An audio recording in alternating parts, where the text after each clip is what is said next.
좀 오래된 영화 중에 브루스 올마이티라고 하는 그런 코미디 영화가 하나 있습니다.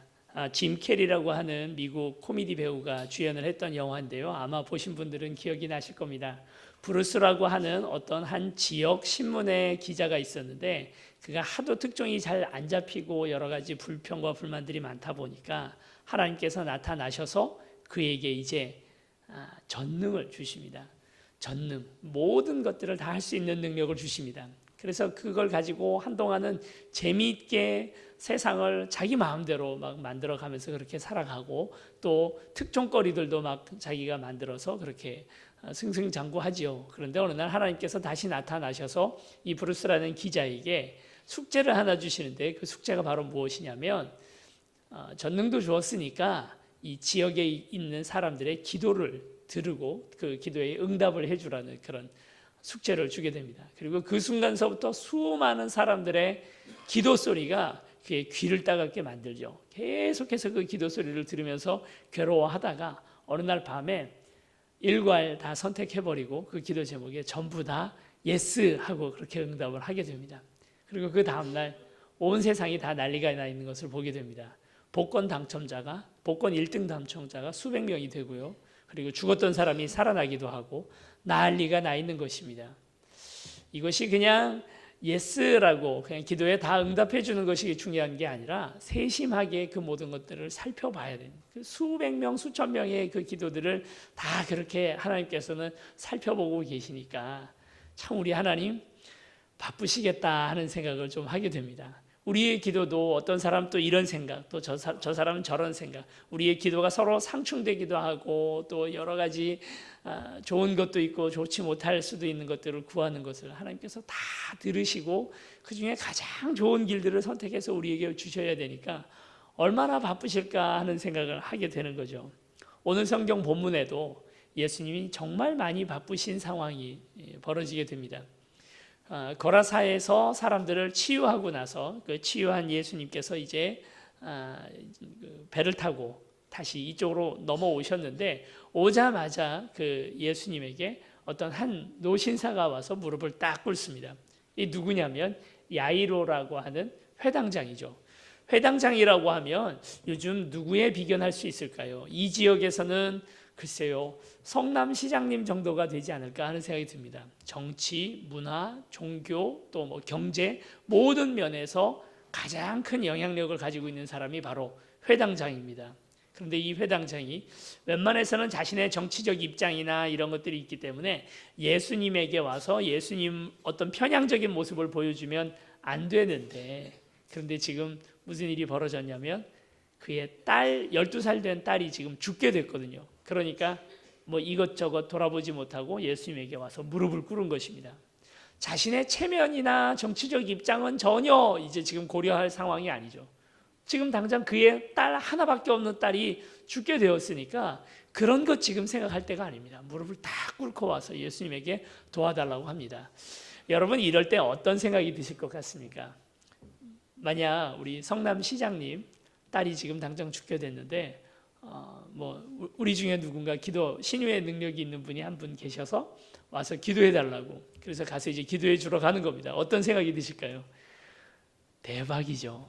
이거 잘 되면 정말 성남시에서 우리 교회가 확 뜨는 거는 금방 쉬운 일 아니겠습니까? 똑같은 상황이에요. 지금 예수님에게 와서 야이로가 그 지역의 회당장이 와서 내 딸을 좀 고쳐달라고 하는데 예수님이 가서 못 고칠 리도 없을 것 같고, 그리고 엄청난 기적을 보게도 되겠지만 이제 이 지역에서 예수님이 활동하고 다니는 것은 이제 너무 편해지는 아주 역사적인 사건이 되는 거죠. 사람들이 너무나 많은 기대와 또 이 설렘을 가지고 이 장면을 보기 위해서 지금 수백 명이 지금 다 나왔습니다. 그리고 예수님 가는 그 길, 야이로의 집을 향하여 가는 길에 아주 북새통으로 수많은 사람들이 다 밀려 지금 그 길을 향하여 가고 있는 중입니다. 여러분 어땠을까요? 많은 사람들이 바쁜 마음을 가지고 지금 당장 죽게 됐다고 하니까 조금이라도 더 빨리 가야 되겠죠. 조금이라도 더 빨리 가려고 다 밀고 떠들고 그러고 가고 있는 중에 그 수많은 사람들 중에 딱 한 사람, 전혀 다른 마음을 가지고 예수님에게 가고 있는 사람이 있습니다. 누구냐면 혈루병 걸린 여인입니다. 이 혈루병 걸린 여인은 우리가 레위기 15장에 보면 혈루병에 관한 여러 가지 이야기들이 나옵니다. 레위기 15장에는 유출병이라고 그렇게 얘기를 하는데요. 이 유출병이라는 게 한 달에 한 번 우리 여자분들이 걸리는 마법, 달거리를 하게 되면 그걸 이제 이야기하는 것이 유출병입니다. 이 유출병에 걸리게 되면 이 걸린 사람도 부정합니다. 걸린 사람도 부정하지만 이 유출병에 걸린 사람을 만진 사람이나 같은 의자에 앉은 사람도 같이 부정해진다라고 그렇게 율법은 말하고 있습니다. 부정하다라고 하는 것은 우리가 생각하는 것처럼 어떤 위생관념, 그래서 더러워진다라는 그런 의미가 아니고요. 종교적인 의미를 가지고 있습니다. 종교적으로 그가 거룩하지 못하기 때문에 기도도 하지 못하고 예배도 드리러 가지 못하고 그리고 또 그의 가지고 있었던 능력도 잃어버리는 거예요. 그러니까 마치 삼손이 머리가 잘렸을 때 머리카락이 잘리고 나서 그가 가지고 있던 그 전능의 능력이 없어져 버리는 것처럼 부정해진다고 하는 것은 내가 가지고 있던 기도의 능력이나 하나님으로부터 받았던 어떤 약속이나 그 모든 것들이 다 취소가 되는 상황이 바로 부정해지는 상황이거든요. 그러니까 어떻겠습니까? 이 혈루병 걸린 여인은 참 딱해요. 누구도 만질 수가 없어요. 그의 식구들 어느 누구하고도 접촉하지 못합니다. 그래서 12년 전에 처음에 이 병에 걸렸을 때만 해도 여러 의사들을 찾아다니면서 이 병을 어떻게든 낫게 하겠다고 그렇게 애를 많이 썼는데 그 의사들에게 재산만 다 탕진하고 아무것도 얻은 것이 없었다는 거예요. 참 딱한 이 여인이 어느 날 예수님이 놀라운 능력을 가지고 있다는 소식을 들었겠죠. 그리고 지금 자기의 눈앞에 그 예수님과 수많은 무리들이 지금 야이로의 집을 향하여 가고 있습니다. 이제 여기서 참 생각해 봐야 할 게 무엇이냐면요. 이 혈루병 걸린 여인의 순수한 믿음을 예수님께서 나중에 칭찬하는 모습을 보게 되는데 도대체 순수하다는 게 뭘까 하는 것 생각해 볼 필요가 있습니다. 이 여인은 이제 예수님을 향하여 나아가잖아요. 굉장히 이기적이에요. 생각해 보세요. 수백 명이 지금 예수님을 위시하고 있기 때문에 이 여인이 나중에 예수님의 옷자락이라도 잡으려면 어떻게 해야 되냐면 거기에 있는 수많은 남자들을 다 밀고 해야만 가서 그 옷자락을 잡을 수 있는 겁니다. 이 여인이 손을 대는 남자들마다 다 거룩을 잃어버려요. 그래서 이제 예수님에게 나가지도 못하고 예배드리지도 기도하지도 못하게 되는 상황을 만들면서 막 만지면서 가서 예수님 옷자락을 잡아야 되니까 참 어떤 면에서 보면 너무 이기적이고 파렴치한 사람인 거죠. 그리고 옷자락만 잡아도 되리라 하는 그 간절한 마음을 가지고 예수님에게 나아가는 겁니다. 사실 순수함이란 간절함하고 바로 연결이 됩니다. 야이로도 간절했기 때문에 자신의 지위나 체면이나 정치적 입장 전혀 상관없이 예수님에게 와서 무릎을 꿇을 수가 있었던 거고, 오늘 지금 이 혈루병 걸린 여인도 너무나 간절했기 때문에, 절박했기 때문에 주님 앞에 나와서 주님의 옷자락, 남들 신경 쓸 게 아닙니다. 남들이 나 때문에 거룩을 더럽힘을 당한다 만다가 지금 중요한 게 아닙니다. 당장 내가 죽게 생겼는데, 내 딸이 죽게 생겼는데 어떻게 그걸 그냥 가만히 있을 수 있습니까? 남들이 나를 어떻게 생각하든지 상관없이 야이로는 무릎을 꿇을 수밖에 없는 거고, 지금 당장 남들이 지금 거룩함을 잃어버리든 말든 간에 상관없이 나는 주님 앞에 주님 옷자락 손 잡을 수밖에 없는 겁니다. 여러분, 이거저거 많이 생각하고 다 고려하고 남들이 나를 어떻게 생각할까? 은혜 언제 받습니까? 그렇잖아요. 내가 오늘 손 들고 찬양하면 날 보고 이상하다고 생각하지 않을까? 내가 부르짖으며 기도하면 그걸 보고 날 미쳤다고 생각하지 않을까? 그런 거 다 고려하고 생각하고 나면 그러면 언제 주님 만나시려고요? 그렇지 않습니다. 주님을 만나는 모든 이들에게 바로 이 마음, 간절히 주님을 부르짖고 나아가는 그 마음이 있어야 주님 붙들 수 있는 겁니다.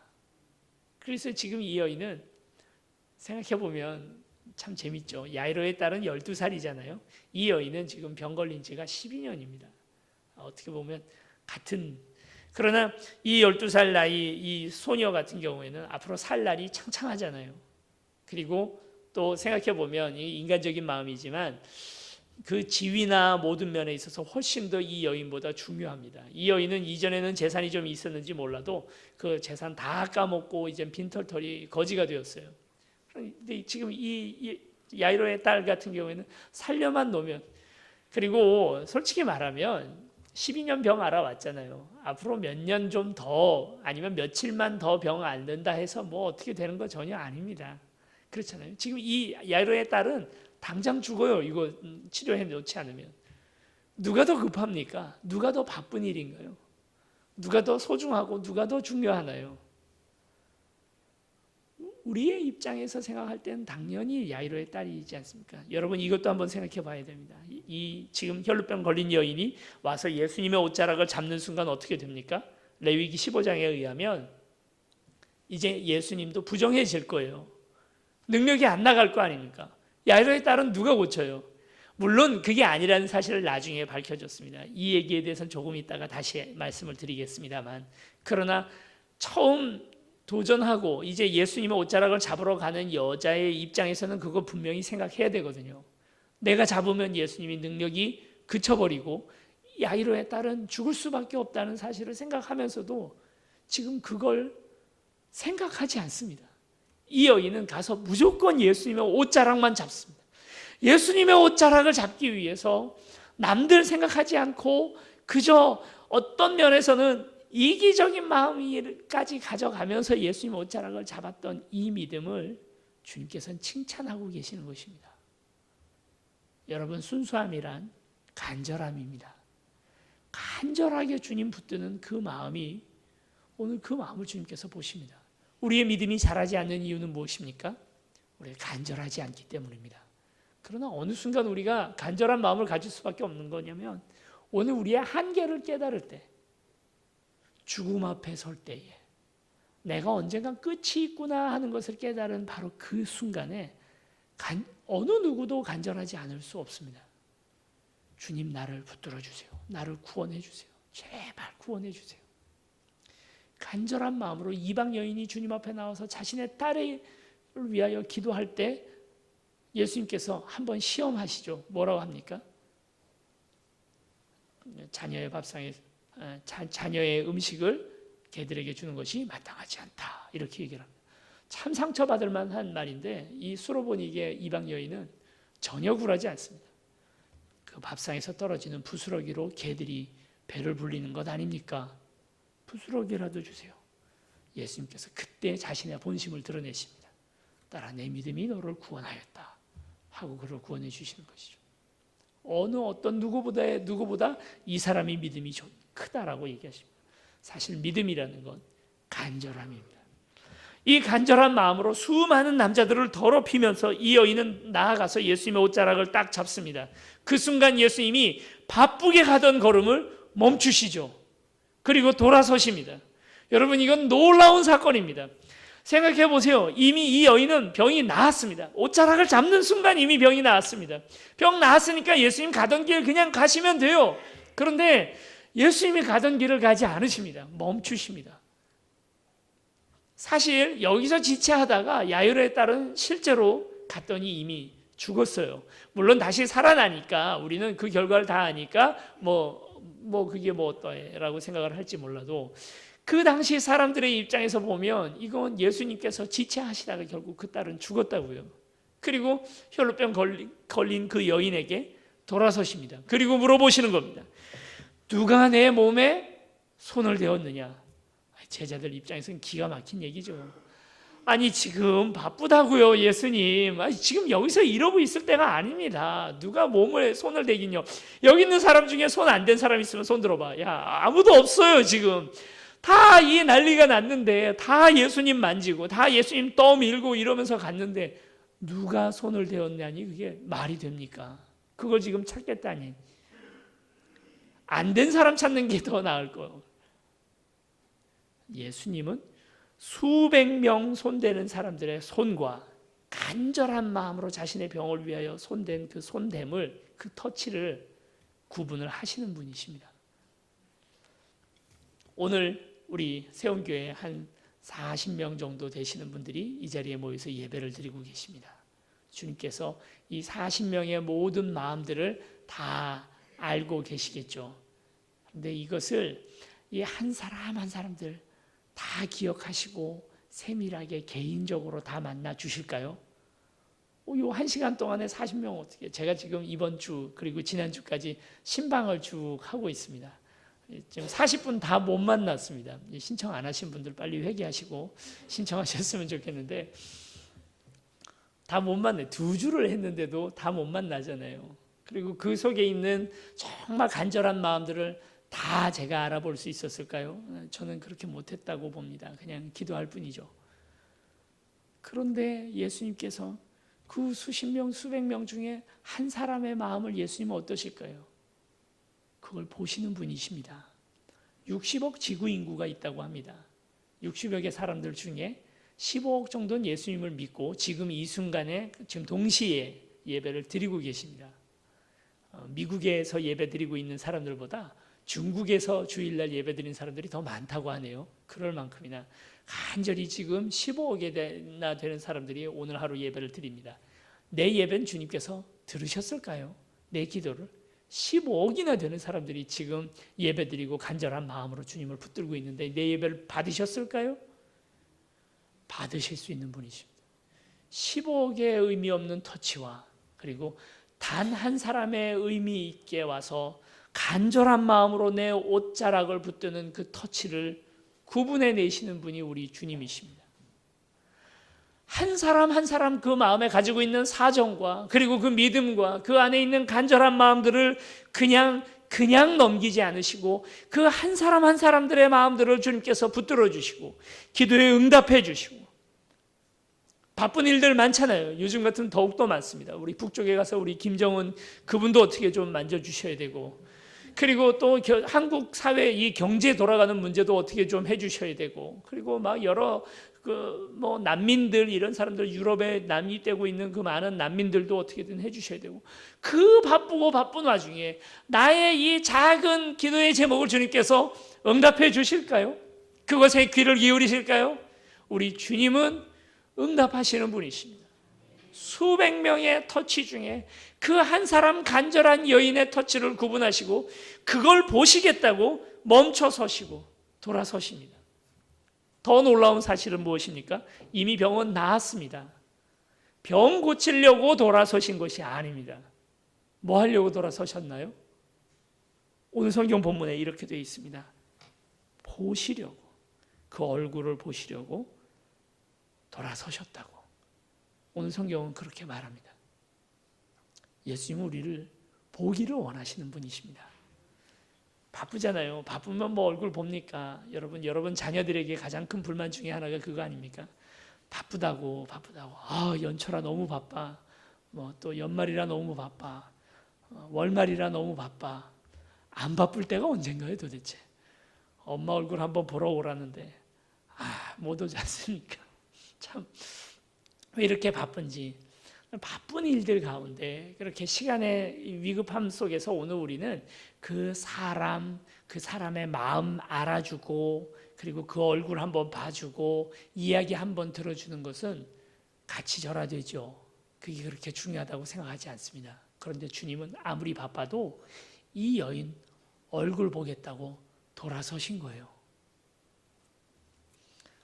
일전에 저희 어머니 살아계실 때 한번 어머니 가슴 아픈 사연 한번 들은 적이 있었습니다.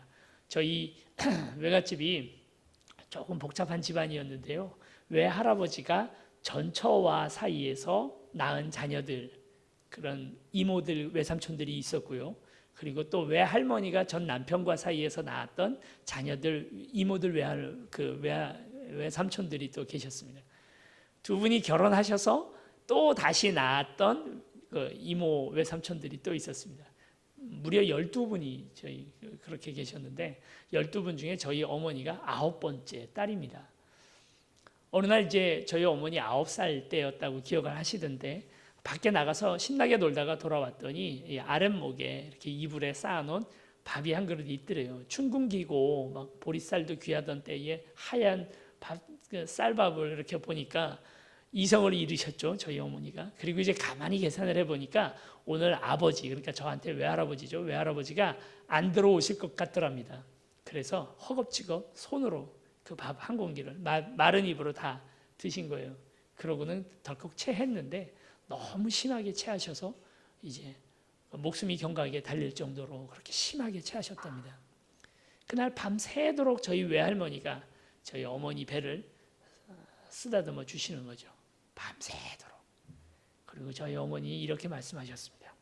그날이 본인의 어머니를 독차지했던 유일한 날이었다. 이렇게 기억을 합니다. 자녀가 12이나 되다 보니까 어떻게 독차지합니까? 그런데 그날만큼은 엄마가 나에게만 집중해 주셨다는 겁니다. 그 순간만큼은 예수님이 이 혈루병 걸린 이 딱한 여인, 12년 동안이나 고생했던 이 여인을 집중해 주시는 겁니다. 얼굴을 보시고 말을 들어주시고 그리고 그분에게 칭찬하시는 겁니다. 내 믿음이 너를 구원하였다. 우리 주님을 언제 우리가 독대합니까? 언제 우리가 우리 주님을 독대합니까? 우리 주님은 기도하고 간절한 마음으로 주님 앞에 나와 주님의 옷자락을 잡는 모든 성도들을 독대하시는 주님이십니다. 그 얼굴 바라보시고 같이 말씀 나누시고 교제하기를 즐겨 하시는 주님이십니다. 아무리 바빠도요, 얼굴은 봐야죠. 얼굴은 보고 살아야죠. 예배 끝났다고 식사도 안 하고 그냥 가시면 어떡합니까? 얼마나 맛있는 밥인데요. 제가 한 10몇 년 동안 교회 생활하면서 신앙생활하면서 세운교회 밥이 제일 맛있는 것 같아요. 제가 그래서 우리 이인숙 권사님하고 지금 경쟁 중입니다. 설교로 부흥하느냐, 밥으로 부흥하느냐. 설교 때문에 등록하신 분이 더 많은지, 밥 때문에 등록하신 분들이 더 많은지 내기 중입니다. 질 것 같아요. 그래서 요즘에 아주 긴장하고 있습니다. 교제가 얼굴 같이 보는 게 이렇게 중요합니다. 다음 주에 우리가 특별히 그래서 우리 삼척을 같이 가려고 합니다. 우리 삼척에 가서 전교인 수련회로 가게 되는데요. 수련이다 보니까 같이 뭐 신앙적인 이야기들도 많이 있겠고 여러 가지 중요한 부분들도 있겠지만 아무리 바쁘셔도 같이 오셔서 그때는 같이 즐거운 교제의 시간들을 좀 나눠주시면 좋겠습니다. 잘 준비가 되어 있습니다. 네, 지난번에 한번 이제 우리 이범술 집사님하고 같이 가서 장소 섭외도 하고 다 했는데 이제 뭐 우리 이범술 집사님 또 이제 얘기를 잘 해주시겠지만 아주 좋은 장소에 좋은 많은 것들이 잘 마련이 되어 있습니다. 이범술 집사님이 뭐 다른 것보다도 너무 신나해 하시는 거예요. 너무 기뻐하시는 거예요. 야, 여기 데리고 오면 막 다 너무 좋아하시겠다. 막 그거 생각하면서 많이 기뻐하시더라고요. 저도 덩달아 마음이 기뻐졌습니다. 꼭 다 같이 참석하셔서 그 시간이 아주 좀 좋은 교제의 시간들이 잘 됐으면 좋겠습니다. 우리는 항상 교제를 누군가 얼굴 보고 같이 이야기 나누는 걸 맨 뒤에다가 둡니다. 그러나 이게 더 중요합니다. 이게 훨씬 중요합니다. 이 중요한 것들 때문에, 바쁜 일들 때문에 이 중요한 일들을 우리가 잘 잊어버리고 살아갑니다. 저도 큰 교회 목사로 있다 보니까 자꾸 처리해야 할 수많은 일들이 있더라고요.